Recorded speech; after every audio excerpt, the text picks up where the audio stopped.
Did you know that there are 20 different types of kissing? 20 different types of kissing. That's a lot of different kissings.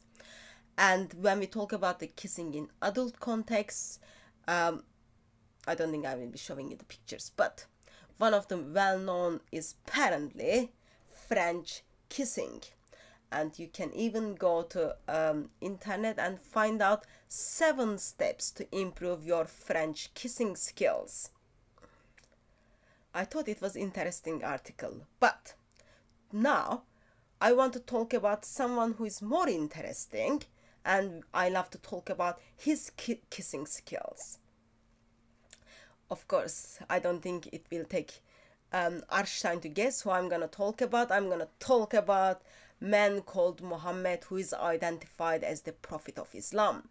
It's not only Muhammad is interesting with all what he does, the kids, or what he does, the slaves, how he sports the...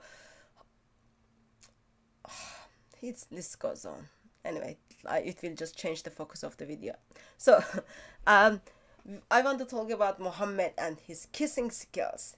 Interestingly, while Islamic tradition talks about all what Muhammad did, most of what Muhammad did, in that list it is also telling us how Muhammad practiced his kissing skills. I'm not sure if we will be identifying Muhammad's kissing skills as French kiss, but let's go through that together. So where we will go to the most reliable Islamic sources. It is related that Abu Huraira said, "I never see Al-Hasan without my eyes overflowing with tears. That is because the Prophet, may Allah bless him and grant him peace," or that junk thing, "went out one day and I found him in the mosque. He took my hand and I went along with him. He did not speak to me until we reached the market of Banu Kanuka. He walked around it and looked. He's doing like window shopping. Then he left and I left with him until we reached the mosque.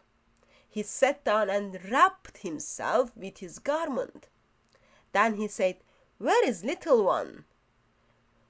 Call the little one to me." Hassan came running and jumped into his lap. He's calling the little one. Little one name is Hassan, that's his grandson. Runs and jumps into his lap. Then he put his hand in his beard. You get to see sometimes that in the Middle East when creepy men just play with their beards before they rape people. So he put his hand in his beard. Then the Prophet, may Allah blah blah blah blah, the Prophet opened his mouth and put his tongue in his mouth. Muhammad opens his mouth and put his tongue, Muhammad's tongue, goes into mouth of Hassan. Then he said, "Oh Allah, I love him, so love him and the one who loves him. Oh Allah, the way I'm showing my love to Hassan, by putting my tongue into his mouth,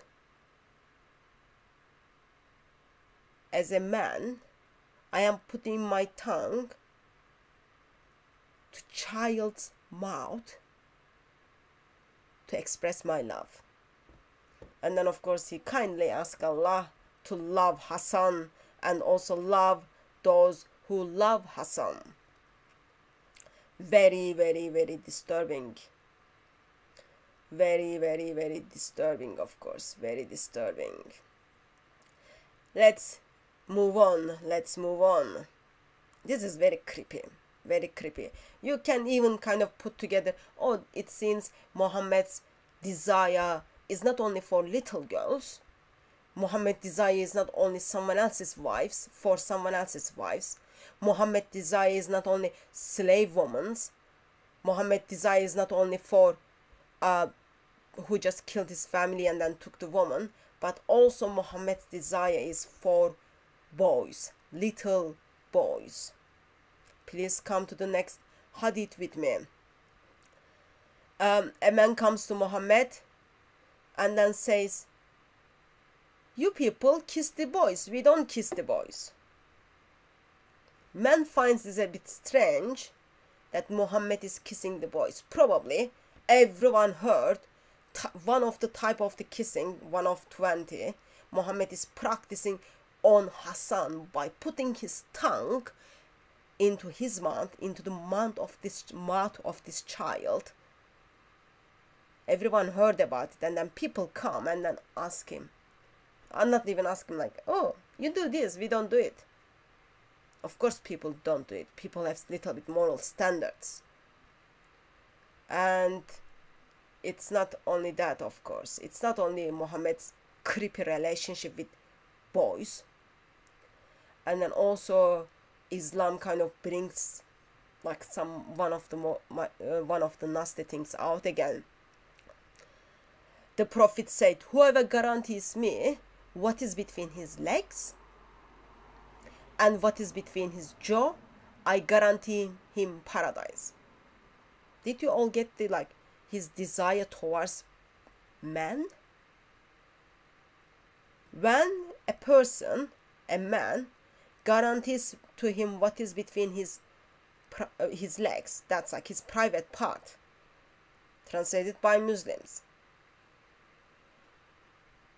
When you guaranteed Muhammad your penis and what is between your jaw, that's your tongue,